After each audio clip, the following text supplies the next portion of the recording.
This program has been produced from photographic material made available to us by the THG branch of the Knights Templar, the oldest order of chivalry. We are grateful to the order for trusting us with some of the most closely guarded secrets of all time.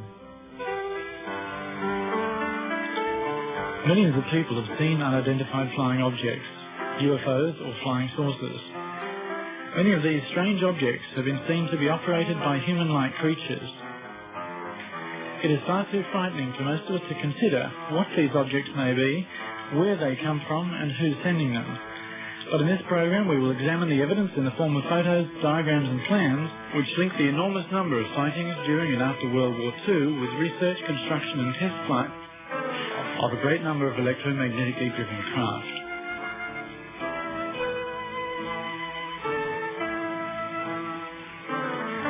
Some of these graphics are artists' impressions, but nearly all of what follows has been given to us as genuine material, which has been successfully kept secret for half a century.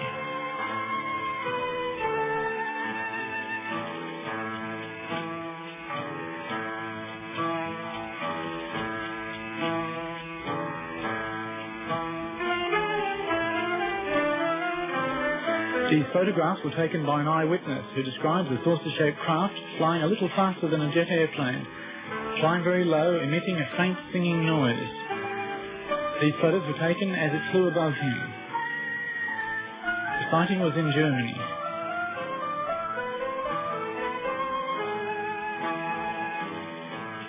Just in time, I take photos as it flies above me. It has 3 round technical devices underneath, and in the middle a deep blue point with the white emblem of the German Nazi Party. The UFO is quite large. It is light blue in color, and it frightens me. It looks very strange, and it flies very quietly away from me. Behind the wall, another UFO is parked in the dark, but I can see all the different parts quite clearly. Again, there are 3 technical devices underneath, and there are also some sort of wheels which were put underneath to make it movable. It looks like a big axle with big wheels. A truck is there, and a crane in the background. There are only 2 people visible, one underneath the spaceship and the other one on the roof, where there is a small cockpit. Everything is very quiet. There's a cross painted on the spaceship that looks similar to the German Nazi flag. There are no glass windows visible, but there are 2 round openings with something above them. Underneath the UFO there are strange-looking plates which look like rotors of a turbine engine, but they are probably something different. There are protruding parts underneath that look like guns. They could not possibly be antennas because they are too thick. The ship has a diameter of 18 to 20 meters. It looks really dangerous. Next to the truck, there's another car parked. It's a VW. Everyone laughed when I told them the story of what I saw. They say I was drunk. I might have been drunk too much beer, but I'm convinced I saw a UFO.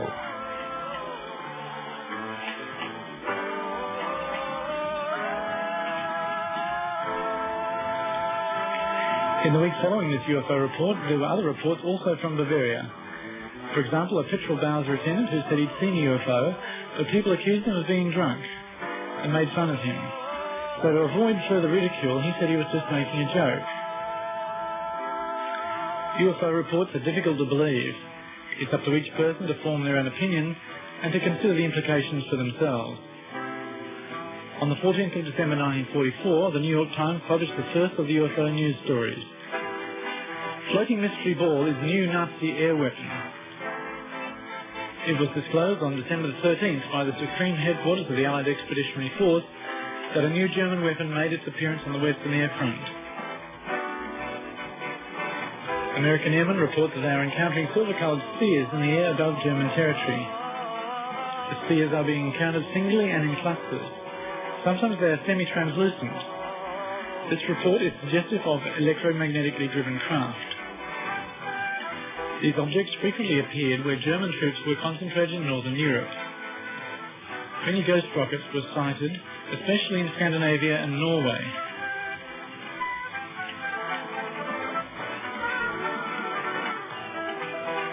On the screen now is a drawing from the SS files dated 7th of November 1943. The existence of UFOs, which almost all serious researchers now regard as a fact, give us a clue about a whole new technology. The enormous sparks we call lightning give us a glimpse of the immense energy freely available to power these machines. The life energy inside every human being is another aspect of the same magical power. These things are spoken of in the German Templar Society and through one of its members in the SS. These concepts were quite different to those of the German military at the time. This was the beginnings of the first so-called Green Party, and perhaps ironically a search for a new harmony between man and nature. In the German Templar Society, the secret sign was the Black Sun. This same sign was evident in ancient Babylon and to the Carthaginians and the Phoenicians. In these ancient times, the sign of the Black Sun was symbolized by a cross. The cross recurs throughout history as a symbol of power.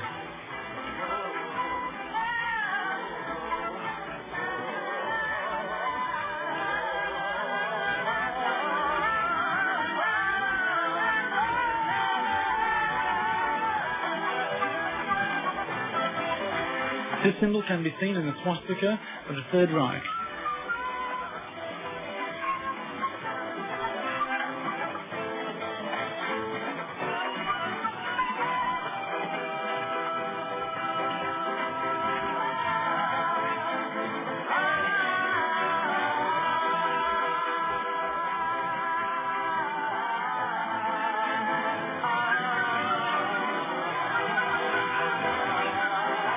Across the scene on this Messerschmitt. The Knight's Cross is a variation of this symbol, which is thousands of years old. We do not know where the Germans of the Third Reich got their ideas. This drawing of ancient Babylon displays the concept of an invincible power from the heavens.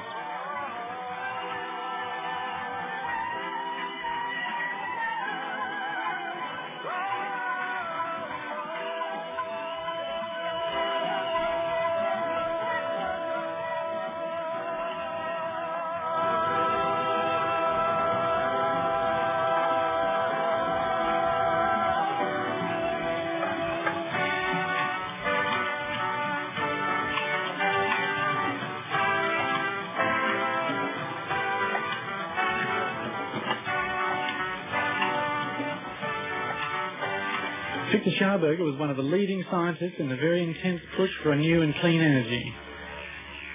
Simplified, it could be called implosion instead of explosion.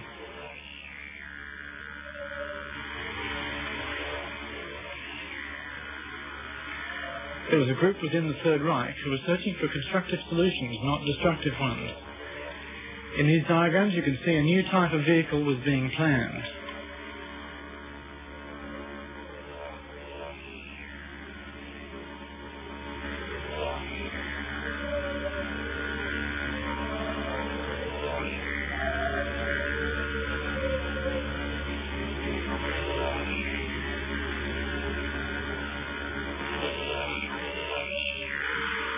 The normal combustion engines using fossil fuels in our cars are dependent on the explosion principle and hence tend to be destructive to the environment.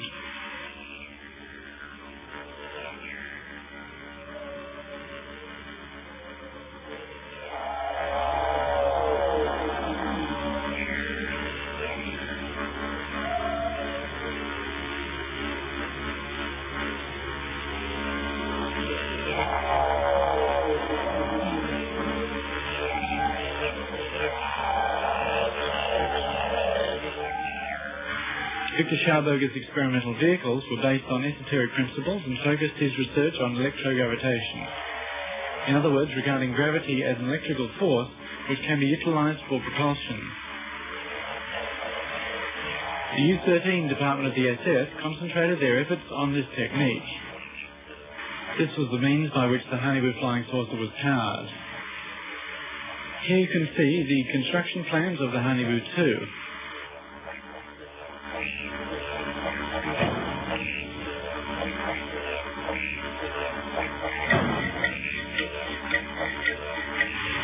The computer graphic enhancement shows something of the look of these Hanibu flying saucers.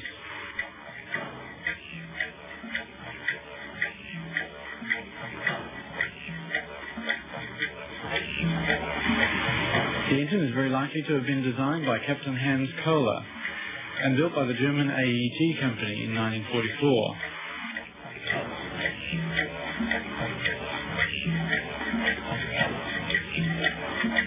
The engine being called the Kohler converter. This engine was designed so that it needed a relatively small amount of energy to activate it. This energy coming from an accumulator or battery. After a short time, the Kohler converter built up sufficient energy transformed from the gravitational field of the Earth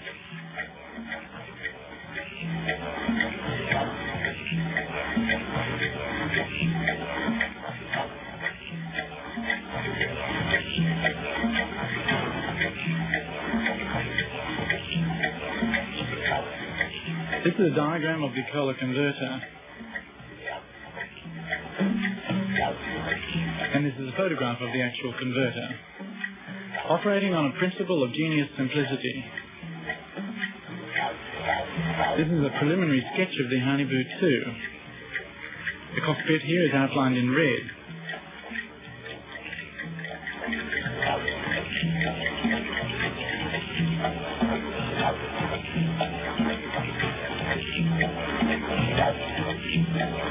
With a circular driving unit beneath, outlined in purple.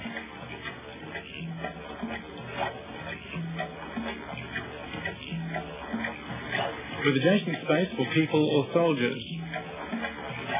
This machine was built somewhat like a modern ship, designed to be self-sufficient for long periods of time, with sleeping space and working area. Looking a bit like the brim of a hat, the saucer part of this machine is the means by which it is steered.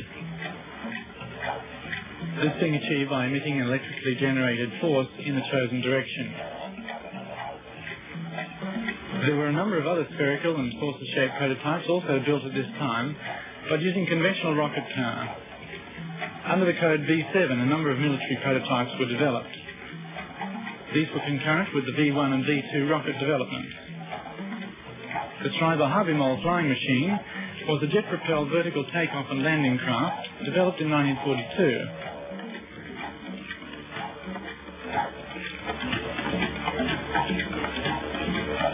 The first three prototypes were badly damaged when tested, and the project was abandoned.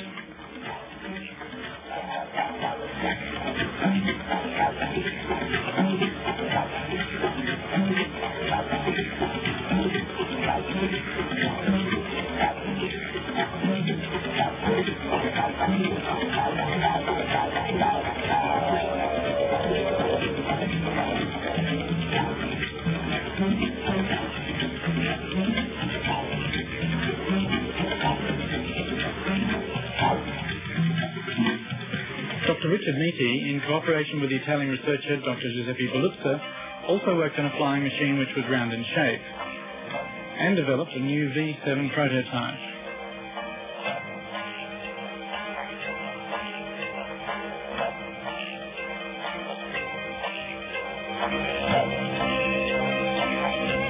Here are two photographs of the V7, Hitler's new wonder weapon.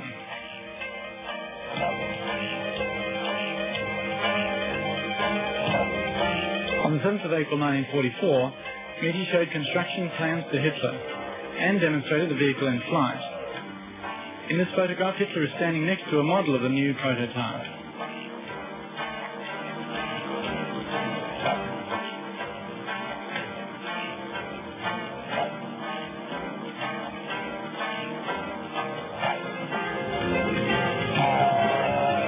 This V7 saucer was built with 12 BMW engines of the type 028.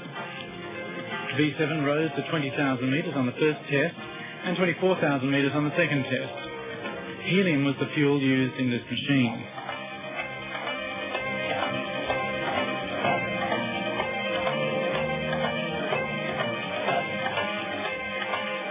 Here is a plan of the V7.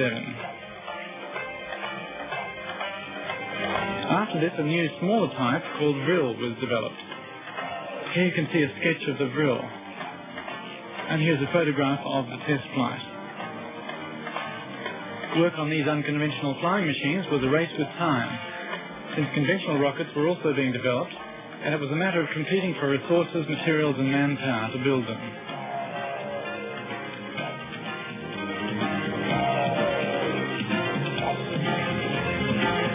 These are some of the rockets being developed at this time.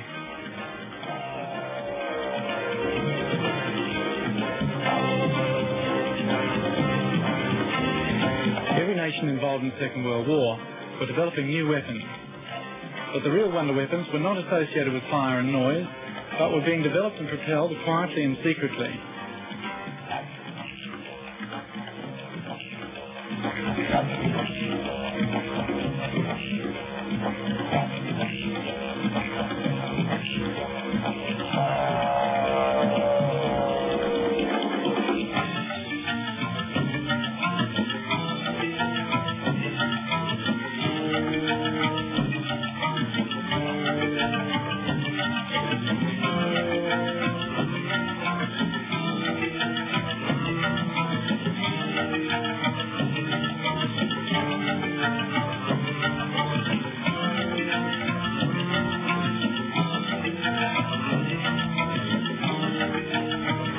An intermediate step was Project Fireball.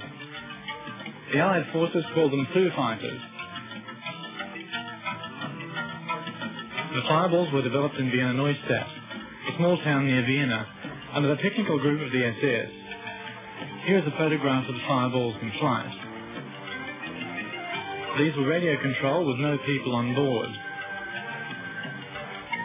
They were also called Flying Turtles, and due to certain new fuel combinations, they emitted a strong light.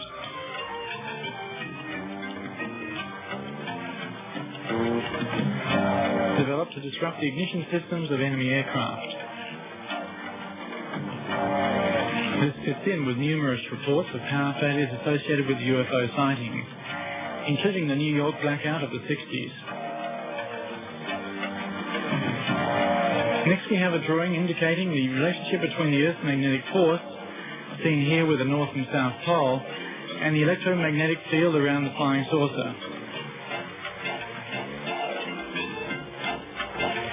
This is a list of 261 flying saucers, including 3 Honeyboo models and 84 Vrils. These were built towards the end of World War II. As well as this, there was some Meterfile 7. The Honeyboo had a diameter of 25 meters. The development and construction of these flying machines created the most top-secret documents and the most top-secret projects of the Second World War. The engine of the Honeyboo was the Kohler Tachionata electrogravitation motor in combination with a Fundergraf belt generator. Most of the photographs are of the Honeyboo 2.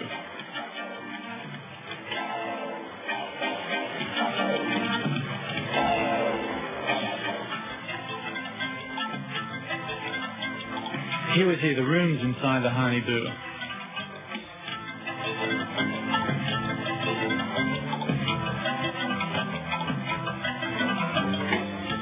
From these drawings we can imagine what it would have looked like inside a German flying saucer.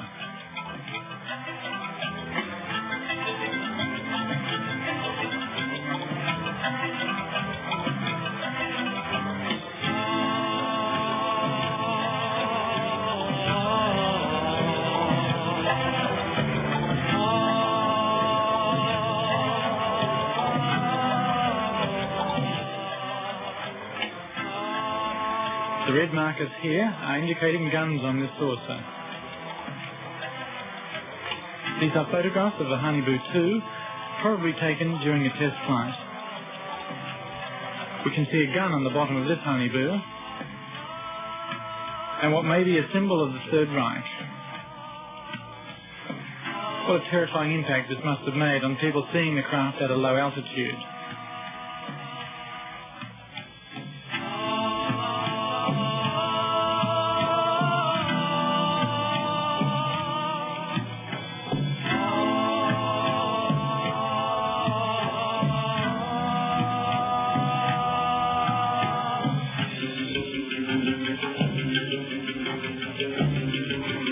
is a tank gun on the bottom of a Hanibu.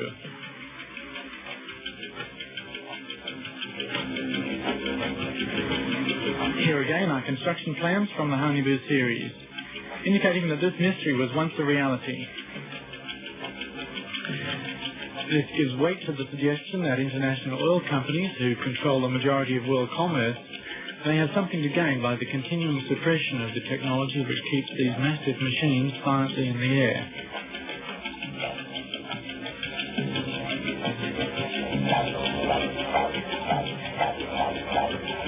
One explanation for the emission of light commonly associated with the night sightings of UFOs is that one method of propulsion is an intense cathode ray emission, creating a vacuum into which the craft moves. This form of propulsion is compatible with the misty impressions of this photograph.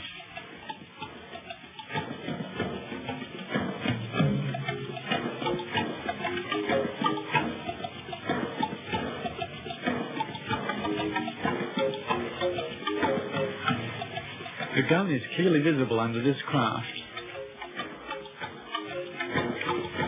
These photographs show the Hanibu 2 experimental craft fitted underneath with tank guns developed for the Sherman Panzer or Panzer tanks. Although originally these craft were designed to carry electronic guns, they were later fitted with 7.5 centimeter tank cannons. The weight of the cannon would not have been a problem on the Hanibu craft, which weighed almost 100 tons anyway, because the tachyon electrogravitation engine generated its own gravitational field.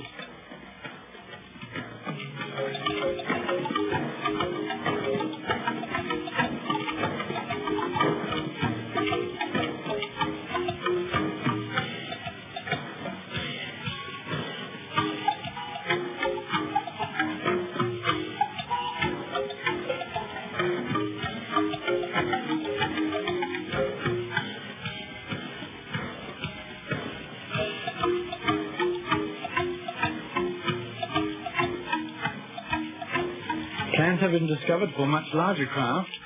This Hanibu 4 had several guns.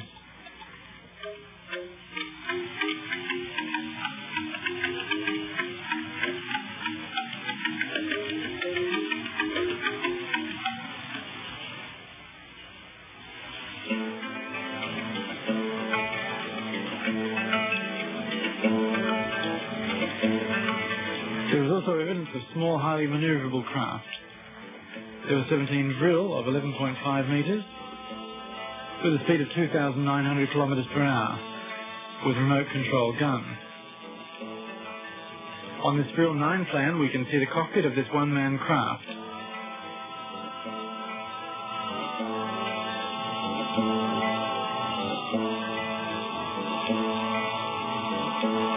These are low-altitude test flight photos.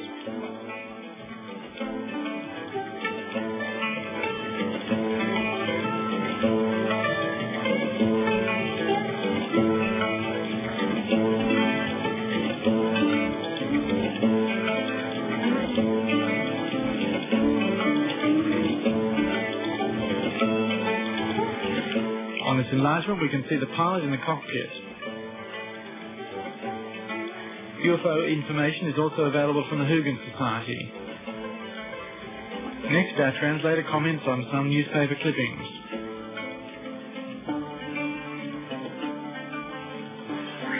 Here's an interesting press release. The first UFO flies in Prague.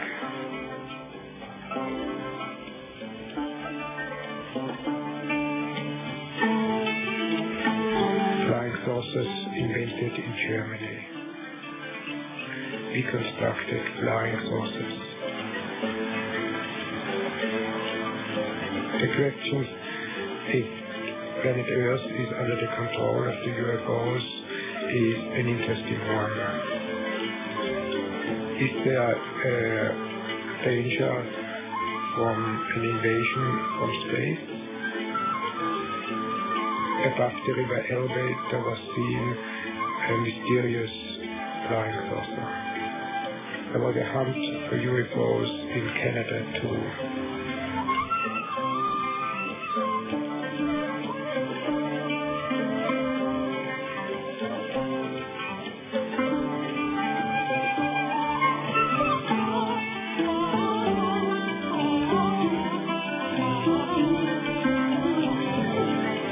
The American President Jimmy Carter has seen a UFO too. All over the world there has been sightings of UFOs and mysterious flying objects.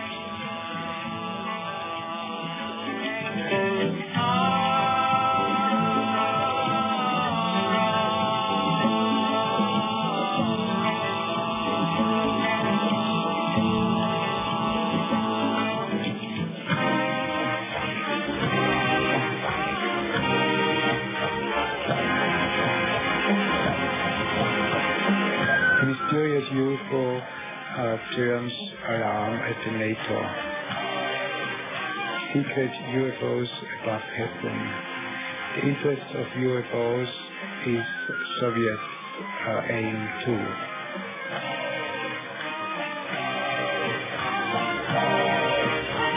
Edwin Aldrin, the second man on the moon, saw 7 UFOs and he was not allowed to talk about it. UFOs at night above Hamburg. 2 policemen saw it too. 100 Germans saw blue UFO. The watch stopped. UFO above Soviet Union. Nuremberg. Pilot hunts UFO. US secret documents prove UFOs caused atom weapons to be useless. Space pieces, a newspaper headline. The mystery of UFOs is solved. UFOs do not come from outer space, but are Nazis who want to create a new Reich. Governments of the world are informed but afraid. If there is a serious economic crisis, they are afraid the Nazis will come with the flying saucers.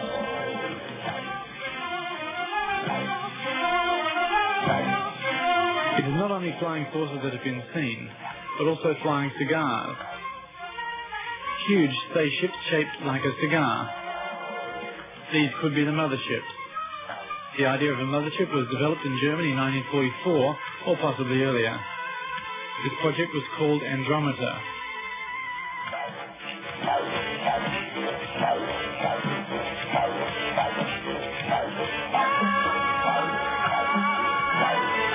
They were 109 meters long, powered by 4 Tula engines.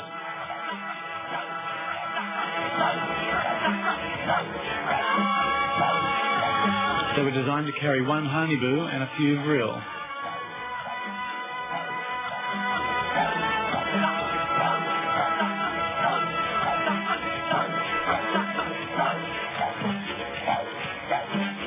This is an example of a construction plan, very rarely seen.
This photograph of the mothership with UFOs emerging is from George Adamski. George Adamski also saw a Honeyboo-type spacecraft. He claimed they came from Venus. For comparison, here is a computer-generated replica of the Honeyboo 2.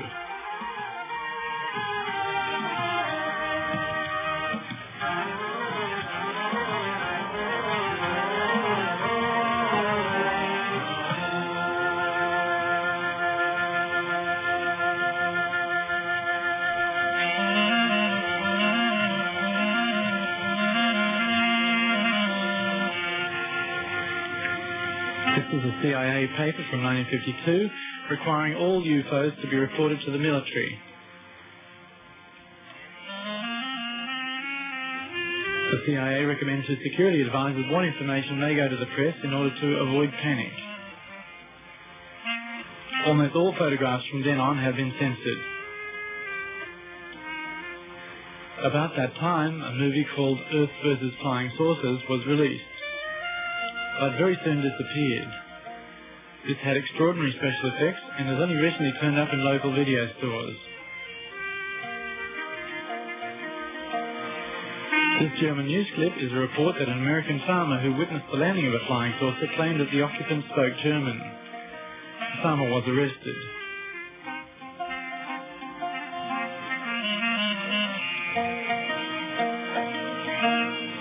The strange markings on this spacecraft show drawings similar to the swastika.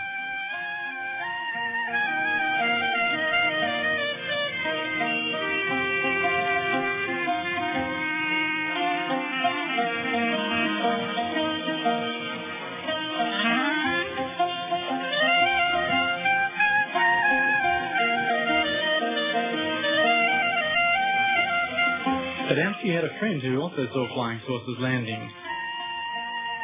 He was a relative of Winston Churchill. His name was Desmond Leslie. Adamski and Leslie were not arrested. From then on, saucers looking like a Honeybutu were thought to come from Venus. The origin of the many types of UFOs seen in almost every country on the planet remains a question.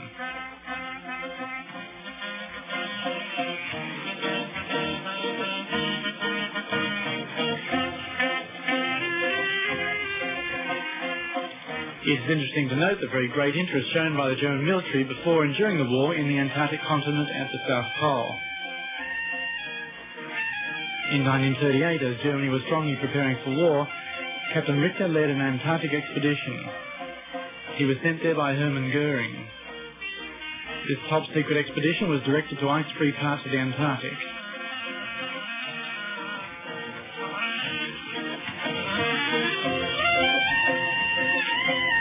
The German part of Antarctica was called Neuswabenland.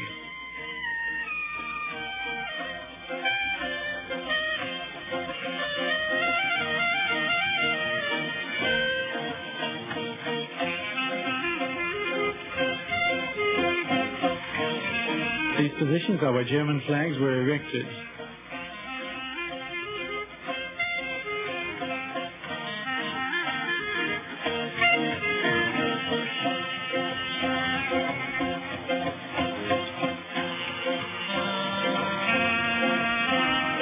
This is a document of gratitude signed by Hermann Goering.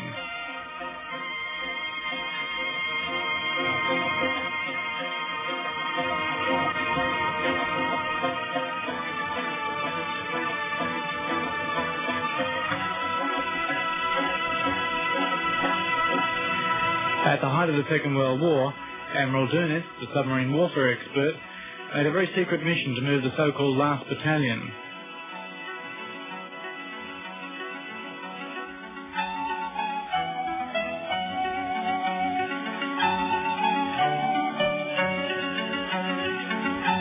This is a list of nearly 100 U-boats, which remain unaccounted for. From the serial numbers in the left-hand column, we can see that this is not a random list, but a complete series of U-boats which have disappeared.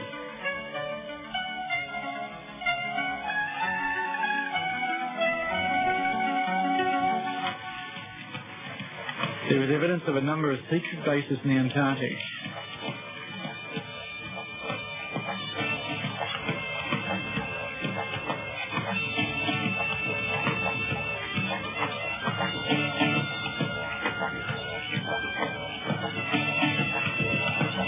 This is a statue of Marduk. More of him later.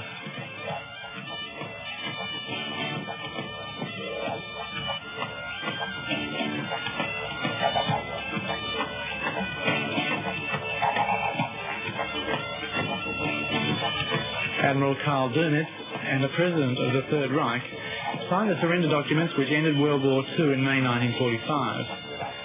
But they never surrendered the Third Reich itself. So officially Germany never surrendered. And this raises the possibility that there may still be German forces in the Antarctic.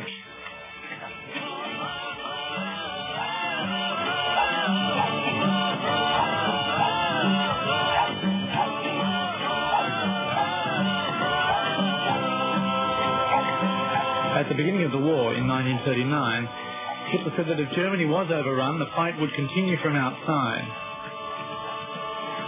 Perhaps we need not place any special significance to this remark.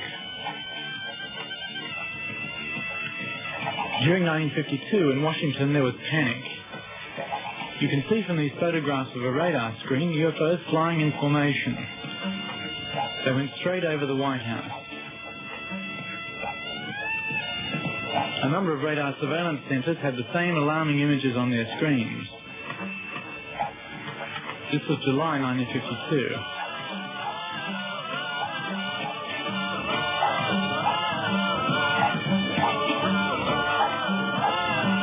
Some years prior to that, in 1946 and 1947, Admiral Byrd undertook a US Navy invasion of Antarctica disguised as a scientific expedition. It had the code name High Jump.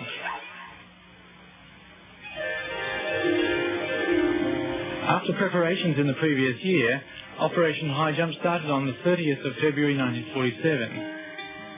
And yet on the 4th of March, after the disappearance of several aircraft, the expedition was cancelled.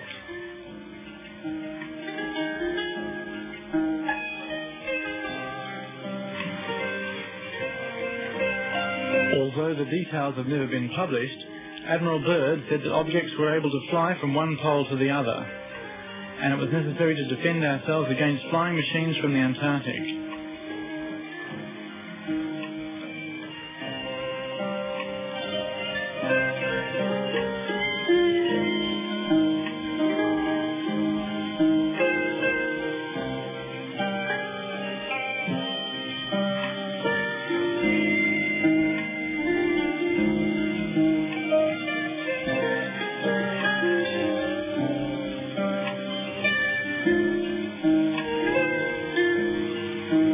This is a sketch from the German magazine Spiegel indicating the flying patterns of UFOs. A New Zealand airline pilot, Bruce Cathy, observed similar patterns over New Zealand.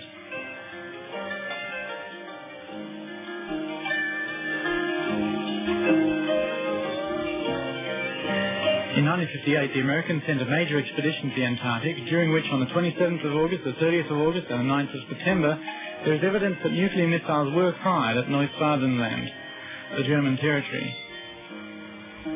This could be linked to the holes in the ozone layer in the Antarctic today.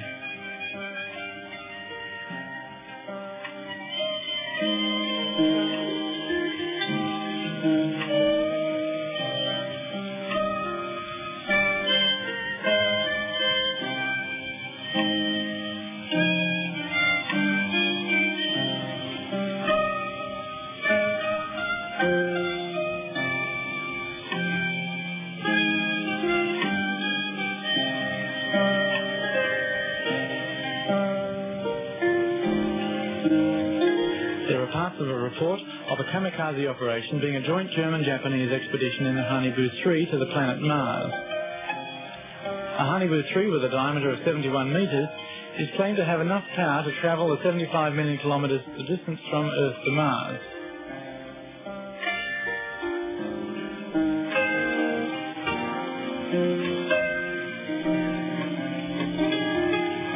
There is a 1945 report that the SS Department D4 decided to make this journey. This would have been a one-way trip, unless they received help along the way or at the other end of the journey.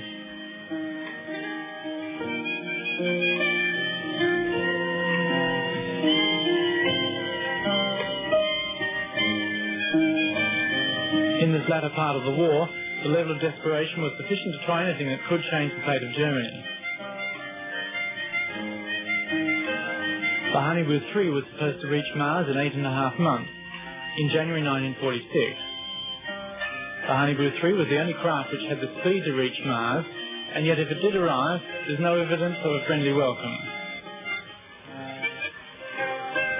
These photographs of the surface of Mars show the bleak landscape that would have greeted these space travellers.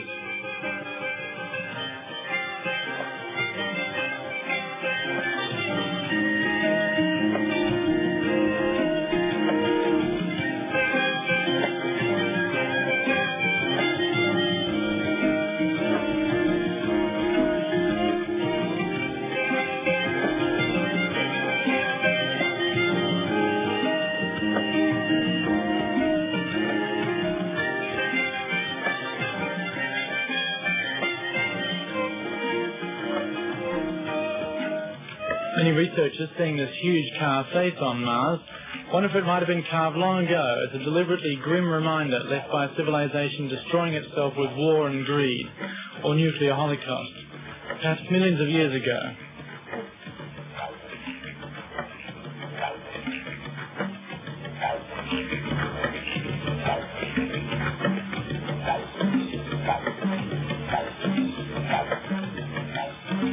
There's an old Egyptian legend of the god Marduk being sad about his home country, Mars. There are photographs of pyramids on Mars and of a ruined city the size of Los Angeles, complete with an underground grid system still emitting infrared or heat radiation.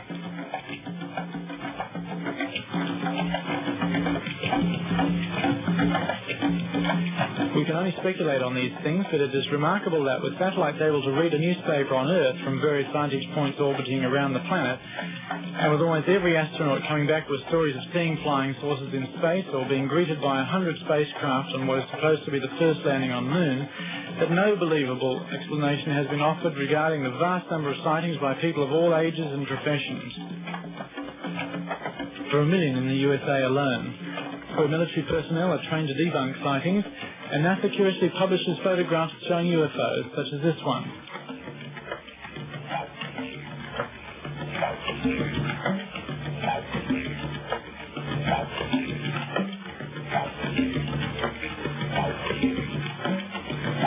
Whilst it makes little sense for armament manufacturers to create hundreds of thousands of nuclear bombs, enough to extinguish all life on this planet many, many times, there is likely to be more to this puzzle.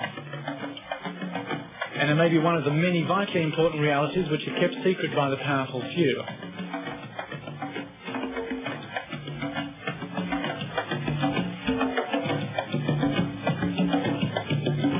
These are official NASA photographs.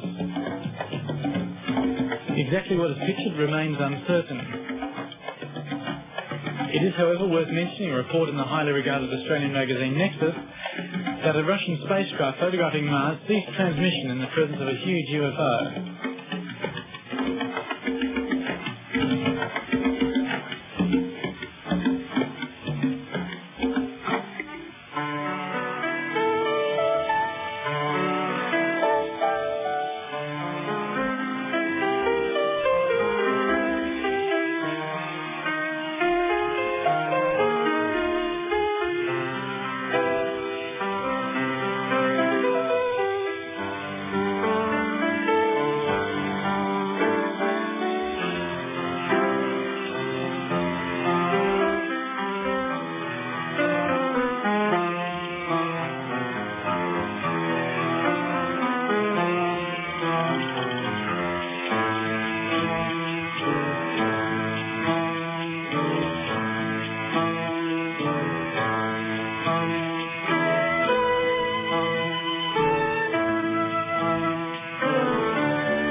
Perhaps the Americans and Russians are preparing their Star Wars capabilities for an invader from another planet. Or perhaps we are being used as a manufacturing base for deadly toys to be delivered to some distant intergalactic war game.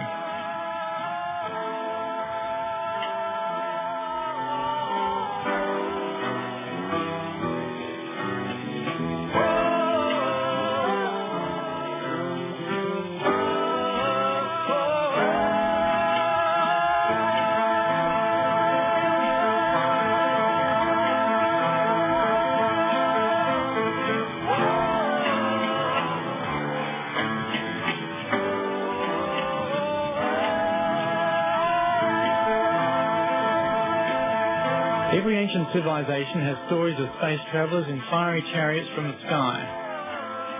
These pictures show the legend of Marduk. Legends of Marduk and other space gods from the past usually include predictions that they will return.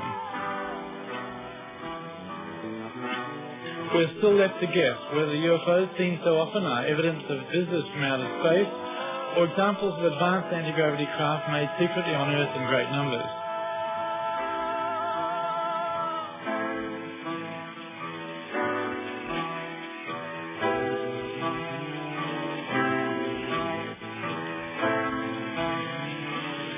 Whatever the truth of these things is, it may be time to find a new system of planetary management, where love is the currency and money and time are only rated brief mentions in history books.